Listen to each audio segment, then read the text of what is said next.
আজকে আমি একটা শুকনো চটপটির রেসিপি নিয়ে চলে আসলাম। এই রেসিপিটা আমি স্কুলে যখন পড়তাম তখন আমাদের একটা তসলিম মামা ছিল। ওনার থেকে দেখছি। আমরাও ৳৫ ৳১০ দিয়ে বহুত খাইছি, মানে প্রচুর খাইছি যা বলার বাহিরে। মানে আমার কাছে এই চটপটিটা অনেক ভালো লাগে। হঠাৎ ওনার কথা মনে পড়ছে, এই চটপটির কথা মনে পড়ছে। তো আমার খাইতে মন চাইছে, তো আমি আম্মুকে বলছি আমার জন্য কিছু চটপটি ভিজানোর জন্য। বেশি না, অল্প একটু হলেও হবে। অল্প কয়টা ভিজানোর জন্য আরকি বলছি। তো আম্মু আমার জন্য ভিজানোর পরে আমি বিকালের দিকে চটপটিগুলারে সিদ্ধ করে নিলাম। ভালো করে সিদ্ধ করে নিলাম যেন একেবারে নরম হয়।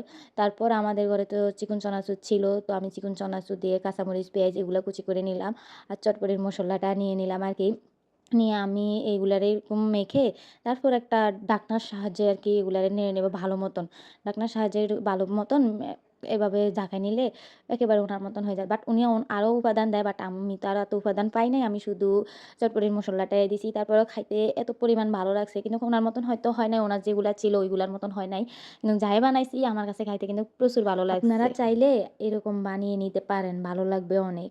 আমার মতো এরকম ট্রাই করে দেখতে পারেন। ওনারা তো বিট লবণ, আমার বিট লবণ ছিল না, বাট আমি এমনি লবণ দিছি। অনেক ভালো লাগছে, আপনারাও বানাইতে পারেন।